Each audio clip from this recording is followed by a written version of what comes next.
ಬೆಳ್ಳುಳ್ಳಿ ಕಬಾಬ್. ಇದು ಮಾಡ್ತಿರೋದು ಇವಾಗ ಪುದೀನ ಕಬಾಬ್. ಸೊ ಪುದೀನ ಕಬಾಬ್ಗೆ ಗ್ರೀನ್ ಕಬಾಬ್, ಪುದೀನ ಕಬಾಬ್ ಅಂತಲೇ ಹೇಳ್ಬೋದು, ಗ್ರೀನ್ ಕಬಾಬ್ ಅಂತಲೇ ಹೇಳ್ಬೋದು.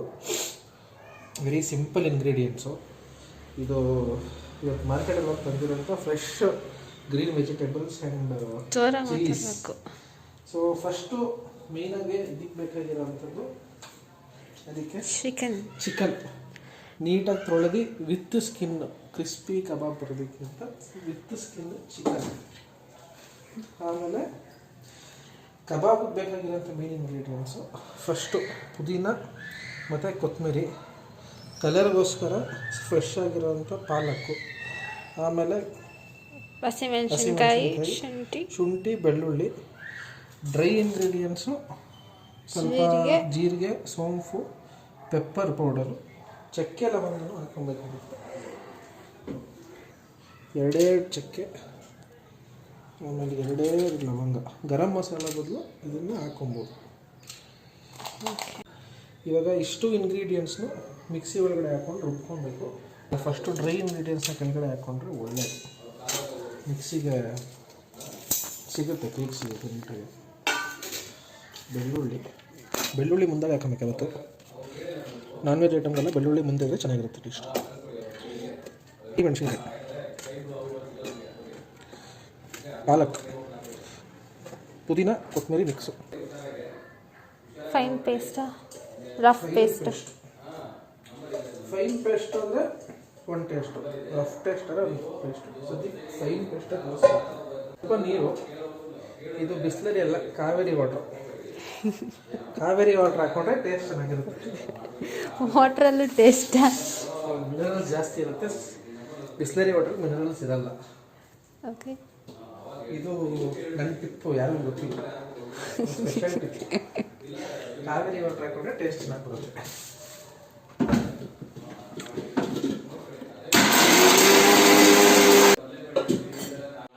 ನೋಡಿ, ಇಷ್ಟು ಪೇಸ್ಟ್ ಆದರೆ ಸಾಕು. ಇದು ತಿನ್ನುವಾಗ ನಿಮಗೆ ಇದು ತುಂಬ ಫೈನ್ ಪೇಸ್ಟ್ ಆದರೆ ನಿಮಗೆ ತಿನ್ನುವಾಗ ತುಂಬ ಸ್ಮೂತ್ ಅನಿಸುತ್ತೆ. ಆವಾಗ ನಿಮಗೆ ತಿಂದಾಗ ಕ್ರಿಸ್ಪಿ ಅನಿಸಲ್ಲ. ಇದೆಲ್ಲ ಎಣ್ಣೆಗೆ ಬಿಟ್ಟಾಗ ಕ್ರಿಸ್ಪಿ ಆಗುತ್ತೆ. ಕಾರ್ನ್ಫ್ಲೋರ್, ಮೈದಾ ಹಿಟ್ಟು ಇದ್ರಲ್ಲಿ ಹಾಕಲ್ಲ, ಇದ್ರಲ್ಲಿ ಹಾಕಲ್ಲ, ಮಿಕ್ಸಿಂಗು. ಕಂಟಿನ್ಯೂ. ಬೆಳಗ್ಗೆ ಬರ್ತಾ ಇದೆಯಾ? ಬರ್ತಾ ಇದೆ. ಸೊ 1.5 kg ಚಿಕನ್ ಇದೆ. ಅದಕ್ಕೆ 2 ಸ್ಪೂನಷ್ಟು, ಅಂದರೆ ನಾನು ದೊಡ್ಡ ಸ್ಪೂನ್ ತೊಗೊಂಡಿದ್ದೀನಿ, ಲೆಕ್ಕ 4 ಸ್ಪೂನಷ್ಟು ಕಾರ್ನ್ಫ್ಲೋರ್. ಮೈದಾ ಇಟ್ಕೊಡೋ ಚಂದ ಖಾರದ ಪುಡಿ ಇಲ್ಲ ಅಂತ ಹೇಳಿದ್ರೆ ಏನು ಮಾಡ್ತೀವಿ? ರೆಡ್ ಕಬಾಬ್ ಅಲ್ಲ, ಗ್ರೀನ್ ಕಬಾಬ್. ತಗೋ ಮೈದಾ ಸರ್, ಮೈದಾ ಇವಾಗ ಮೈದಾದಲ್ಲಿ ಹುಳ ಇದೆ ಅನ್ನೋದು ಹೆಂಗೆ ಗೊತ್ತಾಗುತ್ತೆ? ಮೈದಾ ಹಿಂಗೆ ಹಿಡಿದ್ರೆ ಕೈಗೆ ನೀರು ಇಟ್ಕೊಂಡ್ರೆ ಹುಳ ಇದೆ ಅಂತ. 1 ಸ್ಪೂನ್ ಅಕ್ಕಿ ಹಿಟ್ಟಿದೆಯೇನಮ್ಮ?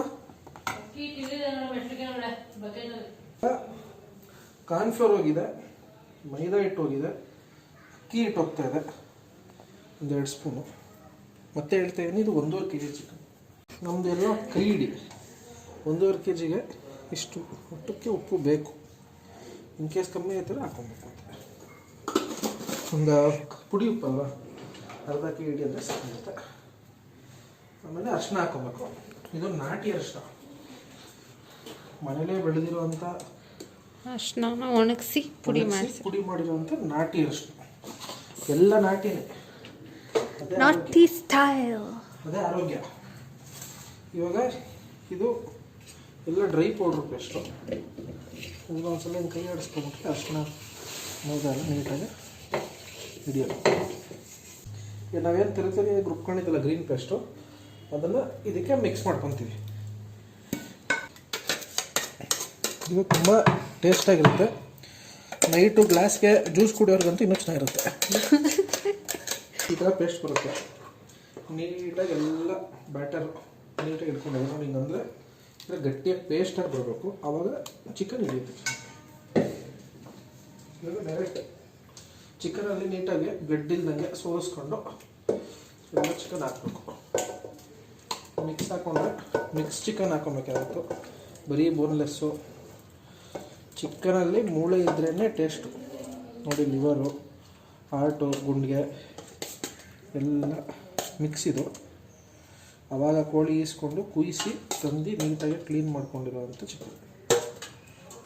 ಹಾಗೆ 1 kg ಚಿಕನ್ನ ನೀಟಾಗಿ ಮಿಕ್ಸ್ ಮಾಡ್ಕೊತೀನಿ. ಇದಕ್ಕೆ ಒಂದು ಇಂಗ್ರೀಡಿಯೆಂಟ್ಸ್ ಮಿಸ್ ಮಾಡಿದ್ದೀನಿ, ಅದನ್ನ ಇವಾಗ ಹಾಕ್ತೀನಿ.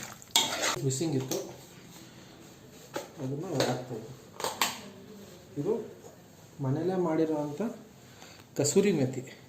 ಸ್ವಲ್ಪ ಕಸೂರಿ ಮೆಥಿ ಹಾಕ್ಕೊಂಡ್ರೆ ಒಳ್ಳೆ ಪರಿಮಳ ಬರುತ್ತೆ. ನೋಡಿ ಹಿಂಗೆ ಅಂಟ್ತಾ ಇದೆ ಚಿಕನ್ಗೆ, ಹಿಂಗೆ ಅಂಟಬೇಕು ಬಾಕಿ, ಹಾಗಾಗಿ ಟೇಸ್ಟ್. ತೊಡೆನ ಹಂಗೆ ಹಾಕ್ಸ್ಕೊಂಬಂದಿದ್ದೀನಿ, ನಮ್ಮ ತಂಗಿಗೆ ಇಷ್ಟ ಆಗುತ್ತೆ ಅಂತ. ಅದನ್ನು ಒಳಗಡೆ ಸ್ವಲ್ಪ ಸ್ಟಫ್ ಮಾಡಬೇಕು.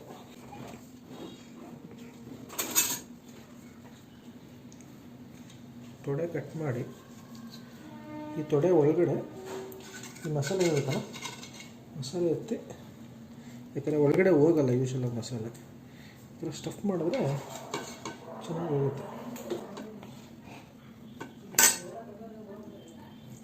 ಫ್ಯಾಟ್ ಒಳಗಡೆ ಎಲ್ಲ ನೀಟಾಗಿ ಸ್ಟಫಿಂಗ್ ಹೋಯ್ತು ಅಂದರೆ ಟೇಸ್ಟ್ ಬೊಂಬಾಟಾಗಿರುತ್ತೆ. ಸರಿ, ಇದನ್ನು ನೀರು ಮಾತ್ರ ಸೋಗ್ಸಂಗಿಲ್ಲ. ಇದನ್ನು 1 hour ಮ್ಯಾರಿನೇಷನ್. ಫ್ರೆಂಡ್ಸ್, ಆವಾಗಲೇ ಹೇಳ್ದಂಗೆ ಇದು 1 hour ಮ್ಯಾರಿನೇಷನ್ ಅಂತ ಹೇಳಿದ್ದೆ, ಬಟ್ ಇವಾಗ ಆಲ್ಮೋಸ್ಟ್ 3 to 4 hours ಮ್ಯಾರಿನೇಷನ್ ಆಗಿದೆ. ಚಿಕನ್ಗೆ ನೋಡ್ಬೋದು ನೀವು ಎಷ್ಟು ಚೆನ್ನಾಗಿ ಮಸಾಲೆ ಎಡ್ಕೊಂಡಿದೆ ಅಂತ. ಸೊ ಆವಾಗಲೇ ನಾನು ಹೇಳ್ದಂಗೆ 1 ಕೈ ಹಿಡಿ ಉಪ್ಪು ಹಾಕಿದ್ದೆ. ಇವಾಗ ಒಂದು 2 ಪೀಸ್ ಹಾಕ್ಬಿಟ್ಟು ಟೇಸ್ಟ್ ನೋಡ್ತೀನಿ. ಇನ್ ಕೇಸ್ ಉಪ್ಪು ಕಮ್ಮಿ ಇದ್ದರೆ ಇನ್ನೊಂದು ಸ್ವಲ್ಪ ಉಪ್ಪು ಹಾಕ್ತೀನಿ.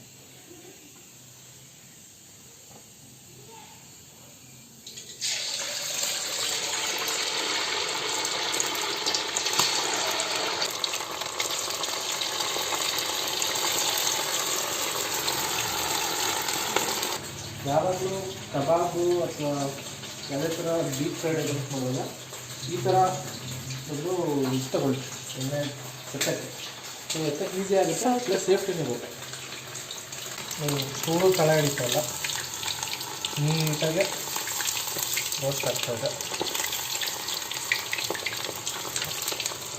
ಸೊ ನೀವು ಅಬ್ಸರ್ವ್ ಮಾಡಿರ್ಬೋದು, ಯೂಶಲಾಗೆ ಹೋಟ್ಲುಗಳಲ್ಲಿ ಏನು ಮಾಡ್ತಾರೆ ಅಂದರೆ ಕಬಾಬ್ ಹಾಕ್ಕೊತಾರೆ. ಕಬಾಬ್ ಹಾಕ್ಬಿಟ್ಟು ಒಂದು 20% ಬಂದಮೇಲೆ ಲೆಫ್ಟ್ ಸೈಡಿಗೆ ಇಟ್ಕೊಂಡ್ಬಿಡ್ತಾರೆ. ಸೊ ನೀವು ನೋಡಿದಾಗ ತೂಕ ಹಾಕಿದಾಗ ಬರೀ ಏನು 20% ಬಂದಿರುತ್ತೆ ಅದನ್ನು ಮಾತ್ರ ಕೊಟ್ಟಿರ್ತಾರೆ. ಸೊ ಅದಾದಮೇಲೆ ಅವ್ರ ತೂಕನೂ ಜಾಸ್ತಿ ಇರುತ್ತೆ.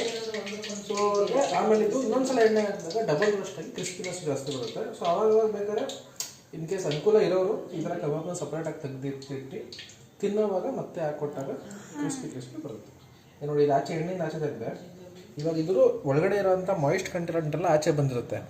ಇದನ್ನು ಮತ್ತೆ ಎಣ್ಣೆ ಹಿಂಗೆ ಹಾಕಿದಾಗ ನೋಡಿ ಮತ್ತೆ ಫ್ರೆಶ್ಶಾಗಿ ಹೊಸದಾಗಿ ಸ್ಟಾರ್ಟ್ ಆಗುತ್ತೆ.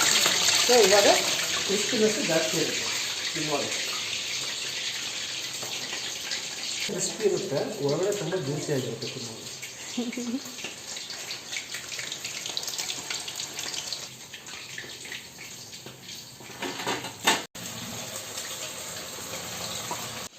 ನೋಡಿ ಫ್ರೆಂಡ್ಸ್, ಕೊನೆಗೂ ನಮ್ಮ ರೆಸಿಪಿ ರೆಡಿ ಆಯಿತು. ವೆರಿ ಸಿಂಪಲ್ ರೆಸಿಪಿ, ತುಂಬ ಟೇಸ್ಟ್ ರೆಸಿಪಿ. ಔಟ್ಕಮ್ ತೋರಿಸ್ತೀನಿ ನಿಮಗೆ. ನೋಡಿ, ಇದೇ ಕಬಾಬ್. ಯಾವ ಕಬಾಬು? ಪುದೀನ ಕಬಾಬ್, ಗ್ರೀನ್ ಕಬಾಬ್, ಏನಾನೇ ಹೆಸರಿಟ್ಕೊಳ್ಳಿ. ತುಂಬ ಟೇಸ್ಟಿ ಕಬಾಬ್. ನಿಮಗೆ ತೋರಿಸ್ತೀನಿ ಎಷ್ಟು ಜ್ಯೂಸಿಯಾಗಿ ಬಂದಿರುತ್ತೆ ಅಂತ. ನೋಡಿ, ಇದು ತೆಗಿತಾ ಇದ್ದರೆ ಹೂವು ಥರ ಇಟ್ಕೊಳುತ್ತೆ, ನೀಟಾಗಿ ಬಂದಿದೆ. ನೀವು ಯಾವುದೇ ಪೀಸ್ ನೋಡ್ಬೋದು, ಎಲ್ಲ ಸಾಫ್ಟಾಗಿ ನೋಡಿ ಎಷ್ಟು ಜ್ಯೂಸಿಯಾಗಿದೆ. ನೋಡಿ, ಎಳೆ ಆಗಿ ಬರುತ್ತೆ. ಬಿಸಿ ಇದೆ, ತುಂಬ ಬಿಸಿ ಇದೆ. ನೋಡಿ ಎಷ್ಟು ಚೆನ್ನಾಗಿ ಬಂದಿದೆ. ನೋಡಿ ಎಷ್ಟು ಚೆನ್ನಾಗಿ ಬಂದಿದೆ. ನೋಡಿ, ಸೊ ಪ್ರತಿಯೊಂದು ಪೀಸು ತುಂಬ ಟೇಸ್ಟಿಯಾಗಿರುತ್ತೆ. ಇದು ನಮ್ಮನೆ ಪುದೀನ kebab. I hope you like it. ಇನ್ನೂ ಒಂದು ಸ್ವಲ್ಪ ಆಗ್ತಿದೆ ತಂದೂರಿ ಕಬಾಬು ಪ್ಲಸ್ ಕಮ್ಮಿದೆ, ಅದು ಸ್ವಲ್ಪ ಬೇಯಕ್ಕಿದೆ. ನಿಮ್ಗೆ ಮುಂಚೆನಲ್ಲಿದೆ ತೋರ್ಸಮ್ಮ. ಇದೆ ಇದನ್ನು ಬೇಯ್ತಾ ಇದೆ. ಮಸಾಲೆ ಎಲ್ಲ ಎತ್ತಿ ನನ್ನ ಮೇಲೆ ಹಾಕಿದ್ದೀನಿ, ಬೇಕಾದ್ರೆ ತೋರಿಸ್ತೀನಿ ನಿಮಗೆ. ನೋಡಿ, ಎಲ್ಲ ಕಮ್ಮಿ ಬೇಯ್ತದೆ, ಕ್ರಿಸ್ಪಿ ಅದನ್ನು. Thanks for watching. Like, comment, share, subscribe.